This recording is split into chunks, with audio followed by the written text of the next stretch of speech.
This is Akashwani. We welcome you to our weekly program in English. We bring to you an interview titled Creepers Disentangled.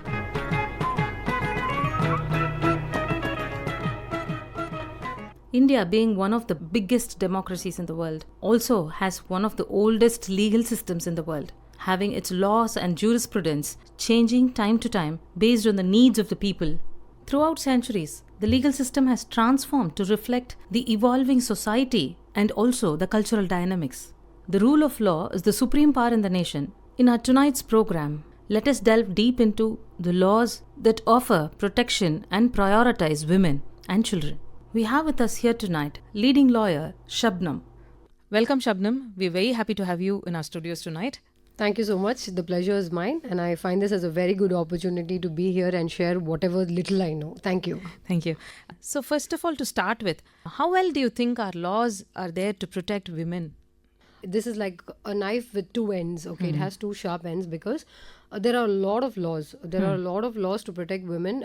In fact, I would suggest that many women should not go around asking for new rights or new implementation of rights, because the real justice to women is only when you start enforcing what you already have. The problem with many women today is that without having complete knowledge about what's going on in the world, they still think that we need more laws, we need more acts that can protect us. But the truth is that not many are aware that you have acts already in place to protect you. So it is not the act that's going to protect you, but how you're going to implement the laws that are already set in place. And most importantly, what you need to understand over here is that laws are always there to protect you, but the question is, do you want to be protected? It's a very important analysis to be understood, because many women don't realize that the rights and the laws go hand in hand. And to be very honest with you, this is my opinion, I don't know how many people will agree. I feel that when it comes to women rights, more than what happens in the reality or inside your house or your workplace or wherever, I think laws are more open in talking about women rights. A classic example for that would be the maintenance law as far as women are concerned. If, as a practitioner in the court, what I have seen is that no matter what is the case, no matter what is the merits, when it's maintenance, the judges are very open to granting maintenance to women, and they are more inclined to give the relief 80% to the women. Okay. Then comes the rights of the men. So if you see, when it's a question of granting maintenance to a woman, there's a husband and there's a wife. The husband refuses to pay and the wife pleads for maintenance. Inevitably, the maintenance is ordered in favor of the wife in most cases, because they don't go into the intricate aspects of why maintenance should be given. It is rather that the woman is entitled to maintenance because, one, she's your wife, two, she's the mother of your child. Now, when it comes to the second part, that is where she's the mother of a child, even I believe that maintenance should be given without a second thought, regardless of how much she's earning, or whether she's on equal capacity, or whether she can fund it by herself, because these are the grounds raised by men. Regardless, I feel that you should pay, because the child is yours. The offspring is yours, right? The responsibility is the same. So what is the financial capacity of the woman doesn't play a role over here, because as a father, what you're going to do is very important.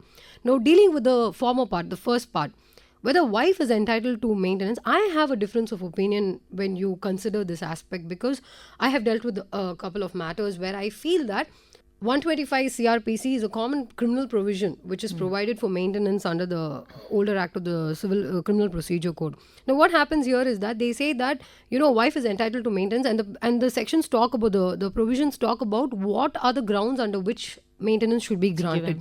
But there's one particular important provision, one particular subclause in this particular section, which talks about a woman is not entitled to maintenance if she's abandoned the matrimonial home at her own accord. This is the language of that section. Now, what happens is courts actually don't look into this most of the times, because they say that this is a matter of trial, let us see it at that point of time, and women do get maintenance. So I had an occasion to go to the Supreme Court, where what happened was there was a clash between a husband and wife between Chennai to Bangalore. So the wife was from Bangalore and the husband was from Chennai, and what she did was that she went to the Supreme Court and filed a transfer petition. She sought to transfer the proceedings from Chennai to Bangalore, which was objected by the husband. Okay. When I appeared in the Supreme Court for the husband, it so happened that I observed how that court was functioning, and I saw that judges, even before they could open the bundles, they are more inclined to grant the reliefs to women. So I feel women empowerment in its essence is actually practiced more in the courts than it should be practiced inside the homes. Now, here's where actual the challenge is, okay, why wait to go to the court to implement that? I think if things start at our home, we don't have to land up in the court is what I believe. So most mistakes happen at home or the workplace or wherever where you feel there's gender discrimination, and then we go up to court and then we preach feminism and everything, and people are drowned with this new concept of pseudo-feminism. Right. Not many women understand. I'm sorry if I'm just going out of context, but this is very important to understand women laws. Today's women are drowned with pseudo-feminism. Respectfully, I would like to say that if anybody's taking offense about it, I'm sorry for saying that. First, we need to understand what is pseudo. Pseudo is anything that's got to do to be fake. Right. It's something that doesn't exist. It's not real. So pseudo-feminism has taken a place today where women believe that we can use this to vent our personal grudges. Now, there is a society that's dealing with economical challenges, financial challenges, uplifting oneself. There's discrimination in different forms. In that, women are playing a role where they are fighting their own battles. Okay, some are genuine, some are just because they feel it is wrong. Now, this feeling that it is wrong is where pseudo-feminism comes to play. Exactly. Now, for example, at a workplace, a woman trying hard to gain that promotion on merits. Okay, and she's working day and night and burning the ends of the candle to just ensure that she gets a position is real feminism, because she's saying place me with the very same man who's working with me and we both are putting the same effort. Exactly. Don't give me any brownie points because I'm a woman. She's saying I'm also working along with him, give me. Now that's real feminism, I'm for that. But I'll tell you what is pseudo-feminism. Pseudo-feminism is something where by virtue of being a woman, I just say that I need to be given a particular privilege that my counterpart who's a male need not be given. Yeah. In fact, you're setting a very bad example. Exactly. And you make people see things in a wrong way. Yes. This pseudo-feminism has taken place, and I think our social media has contributed a lot to it, okay? And here, like I've mentioned in many of my speeches before, I just feel lawyers play a very major role over here. Because, see, for example, when I have a client coming up to me, and when they let's say it's a woman, and she's registering her grievances and she wants some relief, the first thing I'll try to tell her is practically what she should be doing. Instead of first guiding her to go to the police station or to file any false complaint, because I have seen clients, first-hand information that I'm sharing it with you, they do come to us and say, you know what, I want to take revenge. I want to do this, I'm very angry, I want to do X, Y, Z. Can you help me do this? It's one thing about who's going to help you to do that, but the question is, by you doing that, you are not entitled to preach feminism because you broke through the struggle already. Right. And what happens when people do such things is that you overshadow the real victims. For example, the Domestic Violence Act. There are so many women who are victims of domestic violence. These real victims actually don't come out. That's the sad part. They just keep shut, okay? But the ones who really come out, with my experience, I can boldly tell you this because I've handled matters where I have quashed proceedings against husbands. I've appeared for the husbands and they are very innocent, and you wouldn't believe the reasons for why a complaint like that was registered. It'll be so impractical, so absurd. I'm running short of words from my vocabulary to say, because at one point you'll be like, where is this heading towards? What are these women even trying to do with all of this? And on the other hand, there are real women who are struggling, who are actually beaten up black and blue, but they don't have the avenue to go voice out their grievances, or they don't know who to approach, what to do. And one of the main reasons is that they don't have financial backing. So they become, even if not literally like that, but they are house arrested in their own form because they are arrested by themselves. Right. They become prisoners of these violence because they can't come out. Now, meanwhile, when this is, why people like you all call us to these shows to, create awareness, people practicing pseudo-feminism keep going. They keep teaching you the wrong thing. Like, see, gone are the days where, today we are come as a society where we say that, get married when you find the right person. But back in the days, it was like, whether he's the right person or no, I don't care. You just live with him. Now, today, the society is teaching you to choose your partner wisely. Now, the question is, you chose your partner wisely. But after that, just because there is some personal friction between the two of you, what are the avenues you're going to resort to is very important. Exactly. For example, if you're disgruntled with your counterpart today, your partner today, with something that happened, it doesn't mean you go to the police station immediately. Likewise, lawyers have a bounden duty to encourage their clients to do the right things and not encourage them to do the wrong things. Where you say, file a false dowry harassment complaint. Let me tell you, this dowry harassment complaint is a menace to the society. In fact, it goes hand in hand with the domestic violence complaint, because most of them that are registered are not true. In fact, one of the grounds that I have taken in all my matters is that there would be serious circumstances where the wife would have gone and filed a dowry harassment complaint. And guess what? She doesn't pursue it at one point. And she just leaves it the way it was. And she gets all her belongings from a matrimonial home. And she keeps alleging throughout the proceedings, saying that I was inflicted with dowry harassment. But if you see, there's nothing to prove that there was dowry harassment because she herself did not pursue the complaint. Okay. This is a very interesting fact that many people don't know. In fact, I took this as a ground in one of my cases where I told the court, if she had not pursued it, when you ask how to pursue it, it is to ensure that the complaint is registered, the person is arrested, action is taken, a trial is conducted under 498A. Okay. The minute you decide you don't, that becomes a scare tactic. And the scare tactic involves not only the husband but the entire family. And let me tell you this very honestly, Indian society is still not ready to accept the fact that you can just march to the police station and come back like nothing happened.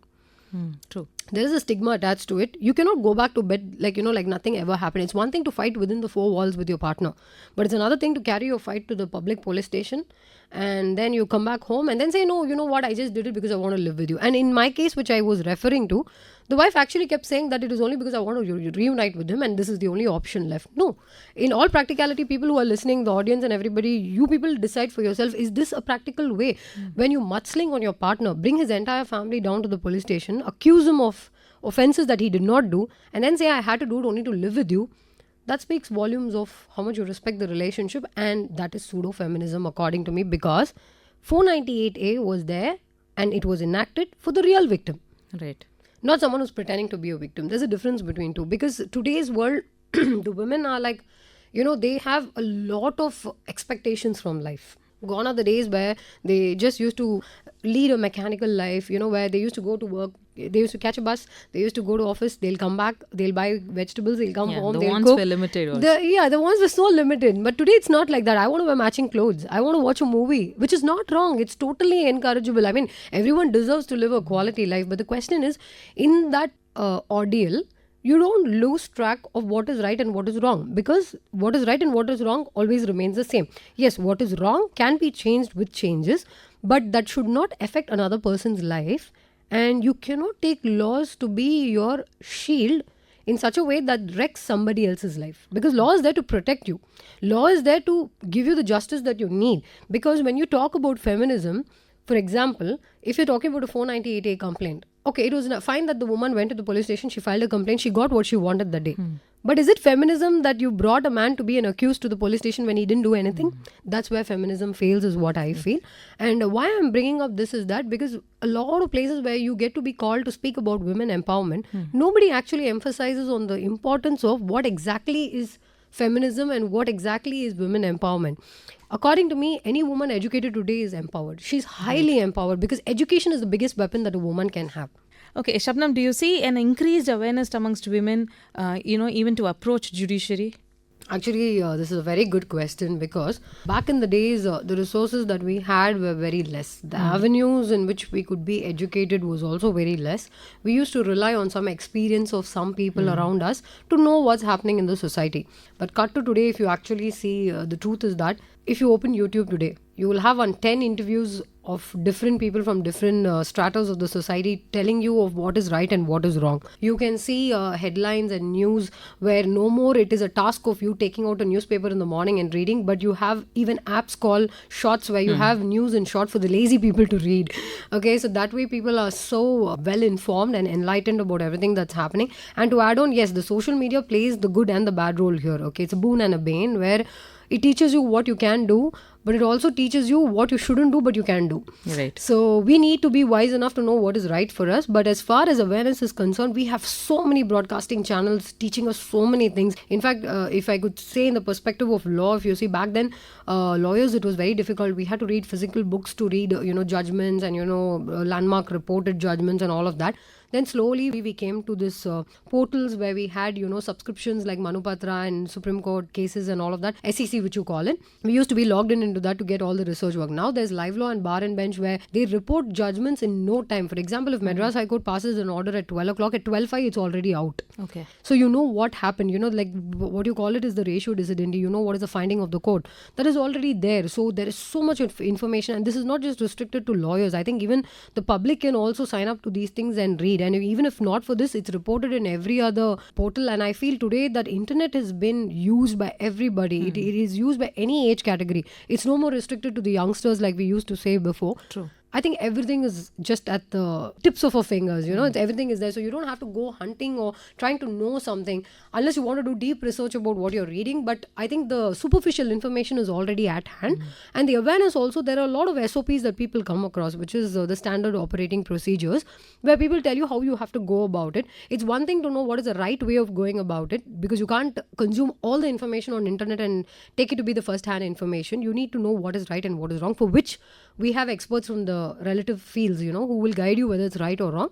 But awareness is on the top today. Yes, when we talk about the lower strata of the society where, education is still challenge, or women who have not come out of their houses, from the villages and all of that, there I have to admit there is no awareness as yet. But I do believe that the women are getting a little more empowered. So of course the effort to that level will be taken. But I'm sure that, radio channels like this, like what we are doing today, will actually deliver the information that these people also should know. I think we may use this channels more to deliver information to those remote areas where people cannot have access to information, is what I feel. Right. Yeah. And then there is another important issue which we keep talking every time, this domestic violence or sexual harassment at workplace. So how do you think women are dealing with this today, and what are the provisions that could help them? Yeah. Domestic Violence Act and prevention of sexual harassment at workplace are two different things entirely, because maybe the only common factor that that unites both these concepts is that one is at work, one is at home, work. yeah. At home, sorry. So the violence is at two different places that we talk about. So first, if you go with the Domestic Violence Act, domestic violence is basically when violence is inflicted on a particular woman or a child also. The act also covers child over here, who is in a shared household relationship, a domestic relationship with the person. That could be your husband or your in-laws also. So that's what the preamble of the act says. This has been happening for ages. Let's admit that we are not addressing domestic violence for the first time.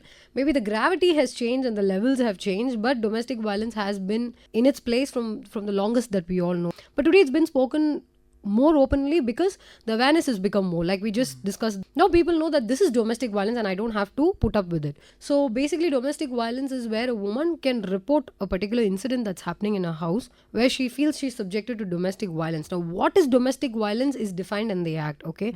What form of violence? And even maintenance can be treated as a relief to domestic violence, wherein if a woman has not been given sufficient amount of money to take care of herself or to run the household, or she's been inflicted with some kind of cruelty over there, she can still go claim. So the reliefs that can be sought is, there is a particular section called 18. Section 18 of the Domestic Violence Act is a very, very important section according to me in the entire act, because that talks about protection orders. I'm going and reporting a complaint today. I am the wife. It's going to take a while for the complaint to be decided. But till that complaint is decided, there are some reliefs that I am entitled to. For example, let's say I am removed from my matrimonial home.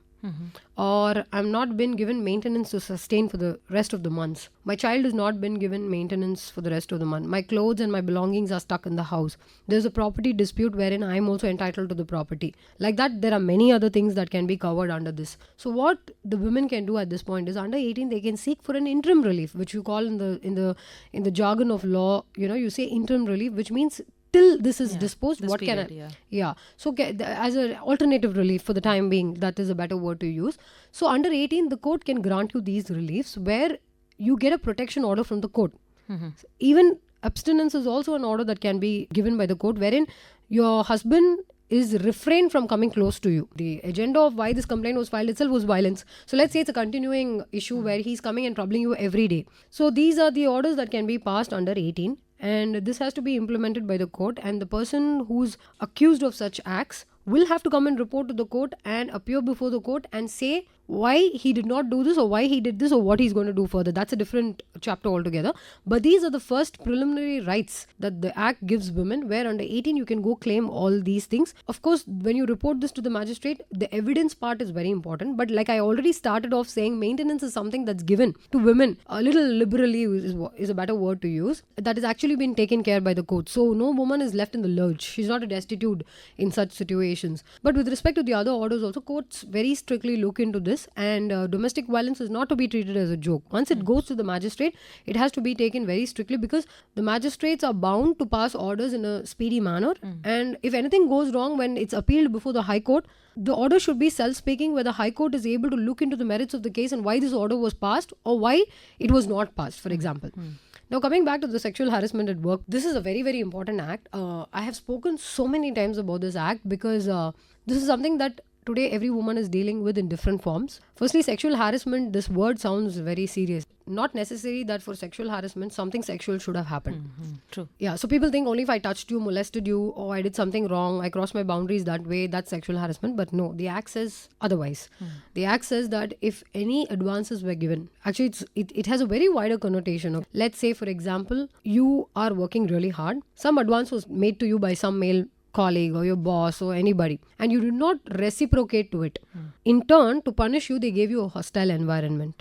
Okay, they made things very difficult at work. They put you on to a very less productive work role, or they berated your superiority in terms of your post, just because you had raised some objections. Let's say that they wanted to stop a promotion of yours, or they made your life very difficult at work. This I'm telling in common parlance for people to understand and not by the book words.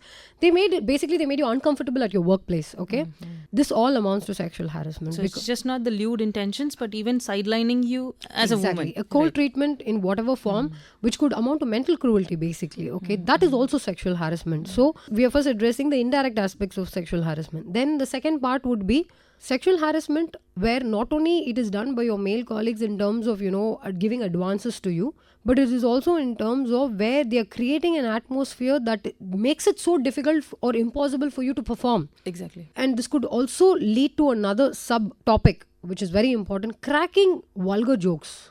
Obscene jokes, or objectifying a woman, making her a butt of jokes where you're taking references from movies, because the Indian Penal Code initially also recognized any form of actions or any form of pictorial representations that may be termed as offenses for what you do. Likewise, over here, you are not allowed to do such things with women. There is a question that's next asked by a lot of males, which is very interesting. They say that what are we supposed to talk, like anything if we talk it could go wrong.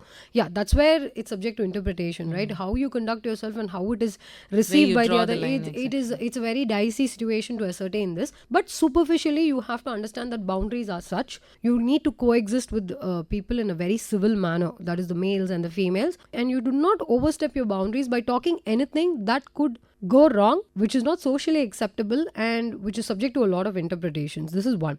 Two, the women need to understand that when any advances are made, like from childhood, what are we taught when we come out of home? Whatever people say, you don't bother. Them do the wrong things also, it's okay. If 4 boys are teasing you in the road or catcalling you, you come off. You don't fight. We are taught like that, right? But I believe that this is for men and for women. This is my opinion. Your conduct lies in you. Right. It's another thing who's judging you or who's saying that you're not good enough or you're not performing well enough or you're behaving a certain way. But your conduct lies within you. You know what is work etiquettes. You know how to behave in a certain way. You know how to behave with your friends. You know what you should talk at home, what you should talk elsewhere. This basic understanding and this wisdom lies within us. That's where people go wrong. They just don't know what to talk where. They don't know how to behave where. It's so ingrained in our upbringing that we need to talk. For example, when I was very young, if I happened to speak something in a public gathering with my other extended family members, my mom would reprimand me in such a manner that I would never even dream to talk like that again. It could be a very trivial thing for all you know. But we are always, being reprimanded in such a way that we don't get the access to speak to somebody else a certain way. The same thing has to be ingrained in men also. Right. While they are kids. You don't entertain them to body shame, objectify something, watching a reference from a movie. And we need to teach kids to know the difference between what is vulgarity and what is acceptable. And how movie references cannot be aped to use it against the other gender. And teaching them to respect women is very important. So most of the cases today, if you see, this all brews out of the fact that in their upbringing, there has been some problem where the parents have not addressed all these issues. True. We need to teach our own kids, from our houses, because everything begins at home. Your schooling, in fact, your education also first begins at home. So you need to teach them what has to be done. Now, when you go to the office, after this, the next stage remains that how you behave civil with your colleagues. That's where men overstep the boundaries. Or let's say women put up with it sometimes, and then they come after a point because they can't take it. Because, the frustration of holding up discrimination at work is a very terrible feeling, because that, you're bound to do a lot more things, but you're restricted. There's a pullback always because of something. And when your superiors don't, pay attention to what's happening. What is that you can instantly do? So how do you even take this? Is there a mechanism where I can know, is he right to me or is he wrong to me? So where do I get that clarity? See, by the superficial talk that we talk, we know what is right, what is wrong. But some things things, it takes time to understand. I do accept when women say that, I didn't instantly realize, it took me time to understand, which is actually very true. But when we teach children what is good touch and bad touch, I think likewise, what is good talk and bad talk. Inevitably, it's very simple. When you start feeling uncomfortable about something, you feel this is not appropriate, or you start questioning whether this was right, it means it's wrong. Because if something was right, it'll never give you that uncomfortable feeling. You'll feel home, you'll feel comfortable with whatever it is. But the minute you start, questioning what was happening, and some things can be outrageously wrong. Like, for example, men questioning you about your personal life, your intimate, issues. These things should never be brought to work. These are all outrightly wrong.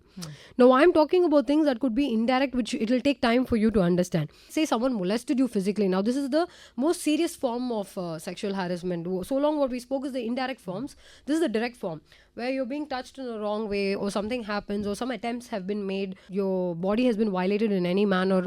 When something like that happens, what is the next step that a woman is supposed to do is that she's supposed to report it to her ICC of the company, which should be the Internal Complaints Committee. So we had this landmark judgment of Vishaka versus the state of Rajasthan. This case was a pioneer in setting up this act in the first place, because this particular judgment only laid down the guidelines for working women and what should be done in a workplace and what should not. The rules should be pasted in the bulletin board of every office, on the notice board, where men have awareness.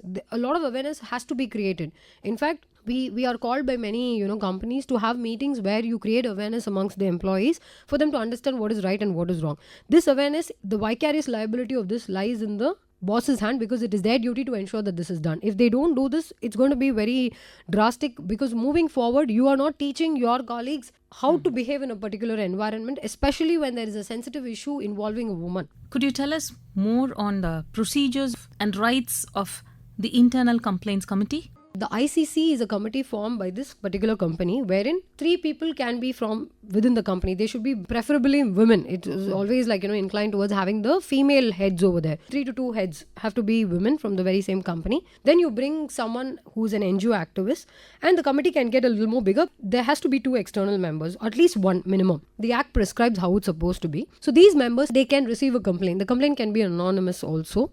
The complaint can be named also. It can be either ways. But what happens when it's anonymous is that this particular committee conducts a preliminary inquiry to find out who it is. Then the victim has to come forward and say, it was me who filed a complaint and this is what has happened. Please conduct an inquiry. And there is a burden on this committee not to disclose the name of the victim, even if they know it. Right. The name is not to be printed anywhere for the safety of the victim. This is very important. And the second part is that if it's a named complaint, now what should the committee do? Like we spoke about the domestic violence protection orders. Likewise, under this act also, there are some protection methods that they are supposed to do, or let's say the interim reliefs that they can grant to the victim till they decide this complaint, because there's a particular period within which this complaint should speedily be disposed.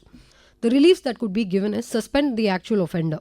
You can transfer the employee, the victim, to another safer place of work, or you can give her a short break with paid leave. Okay. You can ask her what she feels comfortable with, and put her in a safer environment where she can work at peace. And you can give her some compensation for what has happened meanwhile. This is subject to the discretion of the committee and how they want to go, but they should provide some reliefs. It is one thing to know who the victim's name is and to make them sit with the offender and work. Right. You're just making things worse. Right. So what happens if there's no ICC in your company? This by law, by rule, it's a mandate that they're supposed to have a ICC formed. If it is not, it's going to cost them a lot. Before it was always discretionary, some did it, some did not. But now it's a mandate. There's a difference between discretion and mandate. Right. Mandate requires you to do this under the law. So now when you have this, what does the committee do? Let's say the evidences are placed. Depositions are taken, witnesses are called to testify, like a mini trial that happens within the committee. They arrive at a verdict. The verdict could be either that a case has been made out, yes, she was right, let's remove this offender from the employment, or no case was made out, there was no material evidence. Yes, because just because a complaint came doesn't mean it has to be true. That's why the committee is there to decide. Let's all accept one thing, that filing false complaints can take you nowhere. It can only create controversies at your workplace, but it's not going to take you anywhere, because the truth will prevail at one point, right? Satyameva jayate. That's so important to understand. So now let's say a verdict is out. the woman is not too happy with the way the verdict is given, or it's not like satisfying what she wants, she can take it to the next level, which is the state level committee that has been formed. In fact, for the people, for the unversed who don't know, there's something called the She Box. If you go online, you can find it. You can register a complaint directly there also, where the collector heads this particular committee. With what I have seen with my personal experience, it is very, very effective. I don't know how many people know about it, but maybe you should look up for this particular avenue. You can just go report over there, and very good action has been taken, and it's a great initiative by the state, I should say. Now, let's say something serious happened. Okay, we are coming back to the ICC. So let's say there was an attempt to rape, which is very heinous in nature, right? Something like this happens. What the committee should do? If they come to a conclusion that this happened and the case was made out, no, rape is not something that they can punish the offender for. It is their bounden duty to ensure that they forward this report to the nearest police station, and the police will now register an FIR. It goes to the next level. Next stage. And now it becomes criminal in nature properly, where action has been taken. That's how this works. Now, when we deal about POSH, there are a lot of issues to this. Many girls may get scared to come forward and, give a complaint, because sometimes when they give a complaint, no action has been taken. And they are like worried, like, my name is going to be spoiled. I'm going to be called a troublesome person in the workplace. Because now, in most cases, the truth is that I should be bringing out the realities also. The minute a complaint is filed, and if it's known to everybody, what happens is that they look for ways to remove you from the company. Right. The laws are there, but the problem is with the implementation always. Now, if you talk about safety at workplace, yes, there is an act. Everyone will be, yeah, the act is there, the provision is there, it says do A, B, C, D and all. But what is the reality of it is where we are stuck. The system is the problem. So what happens is that when a woman raises her voice and gives a complaint or objects to something, her environment becomes so hostile. And here, under the act itself, if you see, your employer becomes an offender vicariously because he owns the company, and it's been happening under his nose. And if he doesn't take any action, he is as equal to an offender. In many companies, what happens is that a superior might be involved and they wouldn't want to take action against him because he's an asset to the company. So he would have served more longer time. So why should I do this for a woman and all of that? But the truth remains that it depends on who runs the company and how their morals are and how they look at all these things. Of course, I've also heard of some companies who take very stringent action against such acts. But some companies are like that. That is for the woman to decide according to the circumstances. In such situations, what they should do is, if they feel the relief that they sought for is not given, they should go to the next step and still fight it out. If you feel you're aggrieved in a form where you want justice, this is the only avenue left for you, and you should go for it, is what I would say. True. So at least you'll set an example for the next. Right. Moving on, we'll talk about the juvenile justice. Yes. And especially child abuse. Yes. So what are the provisions that are available to deal with child abuse, and especially how do we register, and what are the support services available, especially with POCSO? Yeah. So when we talk about child abuse, we have to read it along with the POCSO Act, because the Juvenile Justice Act and the POCSO Act is very important. But one thing that differentiates these two is that POCSO is to protect the child. Juvenile justice is to protect a child who's in wrong. Right. There's a difference between the two.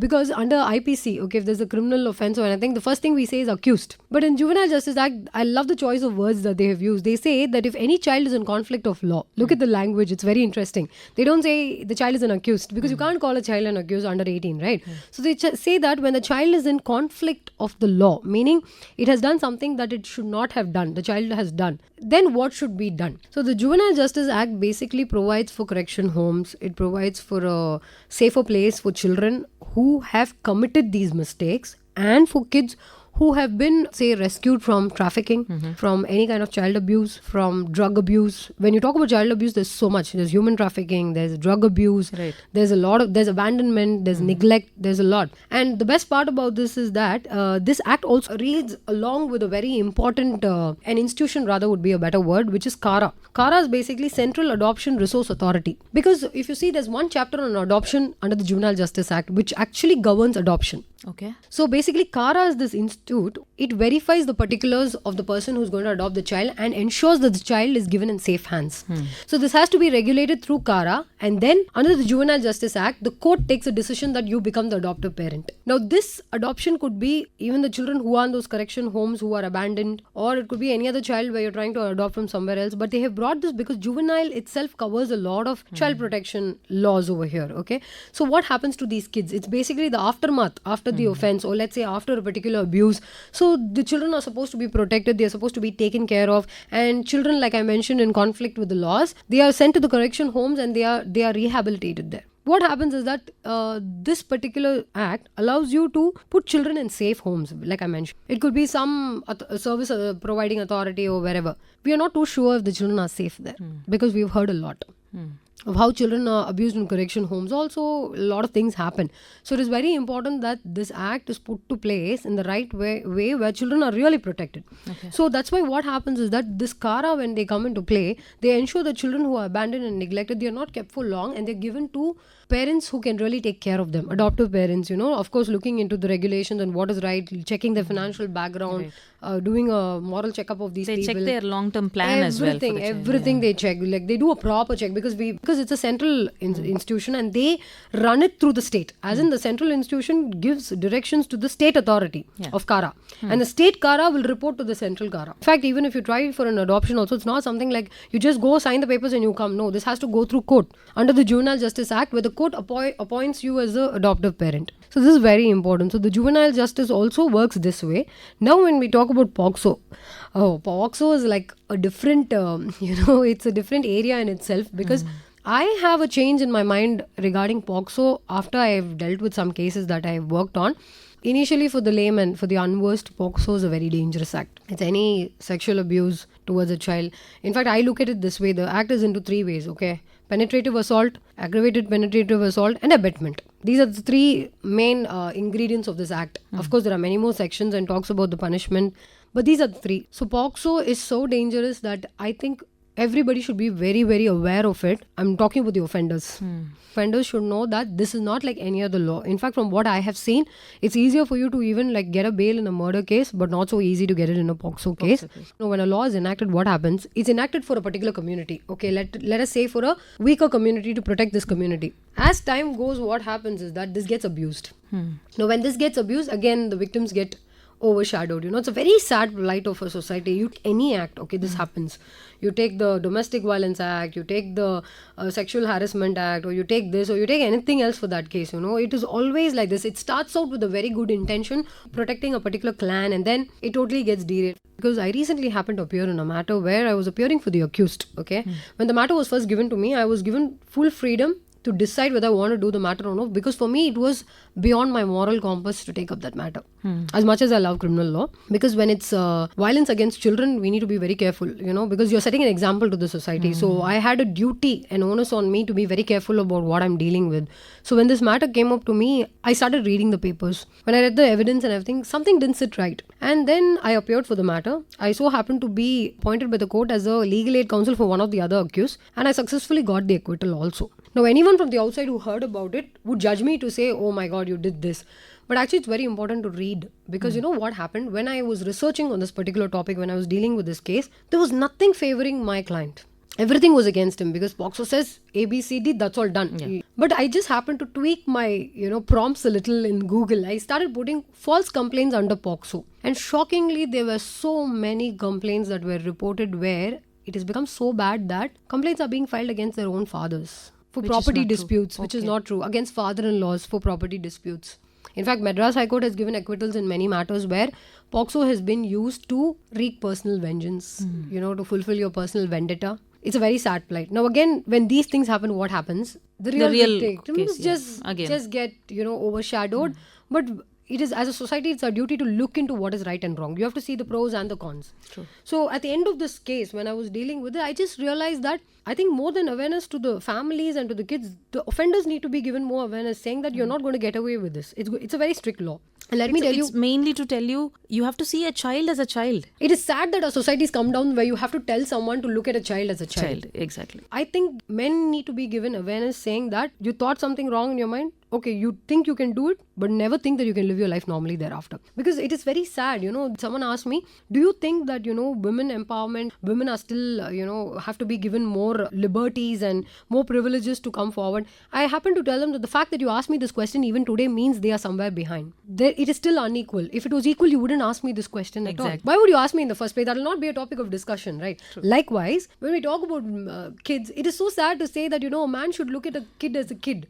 regardless you have to do that, right? So provided you're a human being. Provided, exactly. If you're going beyond it, they need to be taught that what is the worst that could happen. Because let me tell you, for the unversed who don't know, don't think you can come out of a POCSO case that easily, and if you come out, your life is not going to be the same. We don't know where's the juvenile in Nirbhaya's case right now. He's just hiding somewhere. Even though he's acquitted from the correction home or whatever happened, he's nowhere to be seen. His life is no more normal. Unless, like now nobody has identified him. Let's assume he's identified. He's not going to live a peaceful life in the society. And the society looks down at such people. Only when it comes to POCSO, I'm okay in having a predetermined mindset. Not when compared to any other law, because your children are involved. So I would say that the onus is cast upon the men to be 5 times more cautious to ensure that they don't get into this trouble than to come and cry foul later that, I am not the one, I am the victim, please protect me, I didn't do anything. I think it makes sense to propagate this than to tell, parents how to take care of their children. If you, how you say for rapes, don't tell women how to dress, teach your men how to behave. So I think that's how it works better in this area is what I feel. True. So far, we've been talking about women and child protection laws. Now, let's get a little personal and get to know more about your career and your aspirations as a lawyer. Yes. What gives you the satisfaction that you're a lawyer? What a lovely question. I feel relieved even before answering. Can I ask you a question to answer that? So you come here every day in the morning, you do your job, right? Yes. You get paid for what you do, right? You run your family. This is what everybody does, right? Right. I get paid to make a difference in someone's life. See, we all as people know, we love to talk a lot. Like, let's say human beings in general. We see something in the paper, we talk, how can they do this? This politics is like this. We pass judgments on everything and anything. I believe that my motto in life is that be the change you want to see. Like what Mahatma Gandhi wanted to do. I don't know about him, but I'm talking about myself because I'm not that great to even compare myself to that. But I believe that you need to bring the change that you want to see, because it's very easy to preach. Do not talk the talk if you have not walked the walk. It's very simple, okay? And in our profession, I think some will pay you very less, some will pay you really well. Whatever be it, you make a difference in people's life. And that difference, for example, let's say, when I spoke about the POCSO cases and all of that, imagine an accused, okay, like a false domestic violence complaint or something. They'll be sitting in the jail rotting for years together, okay? They are like prisoners sitting there for no fault of theirs. You've got them their life back. Yeah, and when you know that you brought this person out, you know, especially I remember when I felt very happy was that there was this Depositors Association, a scam that took place. So I happened to get them some few orders. They took my visiting card. Okay? They took my card, went to the temple and prayed for me. And it was such a sweet moment. They are not well-to-do people. They are all like who invested their lifetime savings, by doing menial jobs. And, that change, that you touch their personal lives and they look up to you and that respect is real. It's one thing for people to respect you for your position. It is one thing to respect you when you've really done something. And, I feel as a woman, this profession gives me a lot of inner power. It gives me the confidence that maybe I wouldn't have got if I was in a different sector. The best part about this profession, when I spoke about change, right, and what I want to do, I would proudly say that I was instrumental in doing something that I saw a vision out of it, and one of it happened to be a landmark judgment, I would say, in India itself, where Madras High Court, the single mother's judgment, where the father's name is not a mandatory requirement. Right. The birth certificate. Birth certificate. Yeah, you can carry your mother's. Yeah, so this came out in 2018. If I appeared for the Petitioner Council. Okay, congratulations. So I appeared for the Petitioners Council, and I was very happy to know that the Passport Office as well as the corporation has the judgment in the table, and that has been used as a precedent. And the even more better part is that Kerala High Court took cue from our High Court and passed another judgment based on it, confirming it. Okay, so you're setting the trend. Yeah, and then there was another case where I happened to get a compensation for a lady who was 86 years old. So she was the mother of a deceased who died in a motor accident claim. So his wife and his kids got ₹1 crore worth compensation, but she being his very age-old mother, they gave only 3 lakhs. I enhanced it to 55 lakhs. Okay. In the Madras High Court, we challenged it by way of an appeal. Now, this is not about the quantum. Right. It's about you made a difference in someone's life. Today, the single mother who I was talking about is a very big doctor in London practicing with a daughter who did not have a father's name in the birth certificate for the first time in India. It was such a proud moment for me when that case happened. And when the corporation actually reported compliance in court, I applied through RTI to find out, please let me know which is the first birth certificate issued without the father's name, and it was the child's name. Okay. So it was a very big moment in my life, and I believe this is just one highlighted one. every day in my work, we happen to do something where we make a change in someone's life in some way, not just in terms of code, but the people we work, how we conduct ourselves. Today I'm meeting you, I learn something from you, you learn something from me. I think that's how my profession has taught me to, be traveling along with the society. You're in the society in real terms. You motivate your own self. Yeah, and you have Truly. to. Inevitably, you have to if you want to sustain over here. Yeah, So, and you've done it by word. Yeah, thank Okay. you. What are the fulfilling moments that you think has enhanced your career? For a lawyer, usually what happens is that back in the days, how it was portrayed is that you're supposed to look a certain way, meaning you need to look aged, okay? You need to dress a certain way. Only if you look old, people will believe you're wise. This is a big stereotype that I want to break, okay? Because I believe that knowledge has nothing to do with age. It's another thing that experience is the best teacher. I don't deny that. I don't dispute that. It is true. We learn something new till we die. My confidence had nothing to do with my appearance. My confidence had so much to do with the success of my work. Each time I used to get one, like a break in the work that I'm doing or something that's like, successful, I became double confident. And today my height doesn't play a role because my confidence surpasses my height. Truly. It surpasses the way I look, I don't have to look old. I don't have to be a certain way. And when you talk about the moments, what made you feel, fulfilled, like, when I mentioned the single mother's case, there was one aspect that I actually didn't look at, up until the final hearing of that case, which is, we know a lot of rape victims, right? In the villages and all, what happens is that they get them married to the accused itself, the offender, right? And what happens is, due to medical reasons, they cannot terminate the pregnancy. She gives birth to the child. Back then, you have to give a father's name. Whose name will she give? A rapist's name. Imagine looking at that rapist's name for the rest of her life. Nothing more tormenting. It's in fact more tormenting than the rape. True. Number 2, we know many men who have just been paternal lords for namesake. And we know women who have driven the families, taken care, nurtured the kids, who's been the financial supporter, who's been the emotional supporter and everything. But the society said it at one point of time, you need a father. In fact, in this case, it was so outrageous that they were willing to put a wrong name also as a father, but they did not want to keep it blank, just because a name should be given. So while these things happened, I don't think me as a person could have done anything to bring this change. I could have at the max written articles, spoken about it like this in interviews. But I was instrumental in something there is what I want to register here, because I refused this case because what happened was that I said that nobody's going to listen to me. This is a precedent that's going to be set. I have nothing to follow, okay? And this is a law that I'm going to change. I don't think I can do it. She said all the lawyers in Trichy refused. I have no choice. With you, I win or I lose, but I'm doing it with you. Please take it up. I took this matter not as a challenge or anything because she had nobody else. I felt bad for her, but I gave my earnest efforts. Can you imagine? I didn't have nothing to rely as material. We set a precedent over there. Okay, we were left with no choice, and it was a task, but we won it at the end of the day. And today, when so many single mothers are protected from all of this, it feels very nice. And this is just one incident, like I already Put up told. a true fight. Yeah, I did unknowingly. I did it because I wanted to help someone, but I did it with all my efforts, because as the case started traveling, I realized this has a major impact in the society, and I started resonating that issue with a lot of issues that I see within my families. I know there are some amazing men out there. I'm not accusing them, but I'm talking about genuine issues where women are facing this. And the best part is that when you do such things, the generations that's coming behind you, your juniors or others or anything, if they can learn even one thing from you and they follow that, nothing more beautiful than that.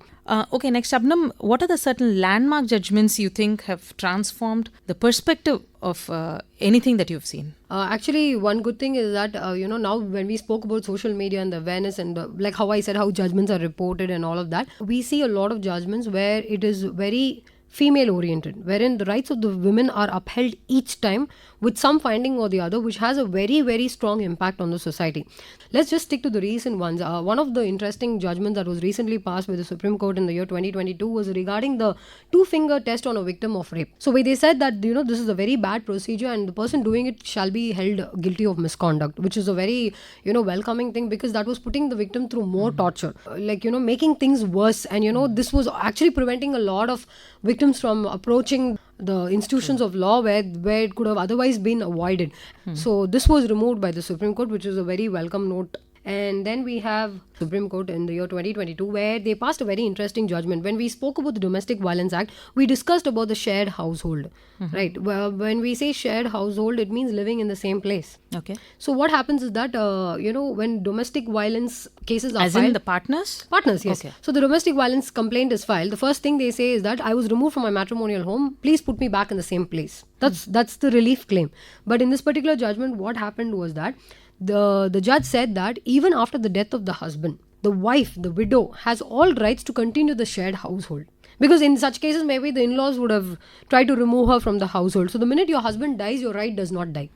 So your right to continue in the shared household continues even after the death of your husband was stated.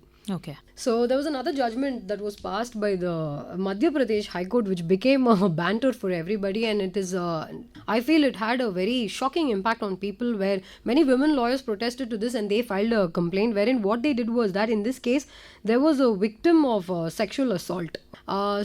She filed a complaint, and when the matter came up for a bail hearing, the accused was given bail on a condition that if the victim ties Rakhi in his hand. They trivialized it to say that, if you tie a Rakhi, that becomes a precondition to a bail.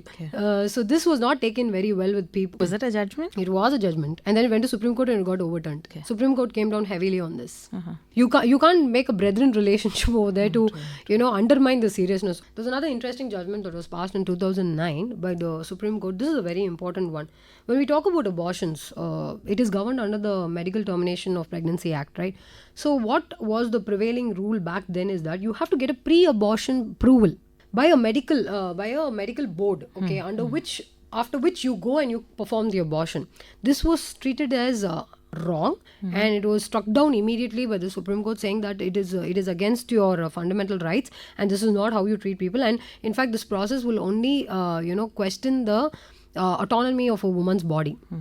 So she has a choice to do what she wants, and this may not take things in a right way, and the process itself will delay what is sought to be achieved. So this was one judgment. But we see different perspectives in different nations. That depends upon their existing rules and regulations. But the truth remains that you have a right to your body. You can do whatever you want. If you think you want to terminate the pregnancy, nobody can stop you, is what the intention of the judgment is. Yes. And one landmark judgment I would love to mention is that, because it's one of my favorite cases. This happened in 1985, but this was a revolutionary case because maintenance for Muslim women was very questionable back then. Because 125 CRPC was a general law for everybody. But there was a very pertinent question put whether Muslim women can come under that for maintenance. And it so happened that this case gave women all the rights, Muslim women rights, saying that even you can claim maintenance under this act. So a lot of Muslims started approaching under 125 CRPC, which is a very big landmark judgment. Then we already mentioned Vishakha versus State of Rajasthan. That is a very, very epic judgment. In fact, I think every concern that we are working today,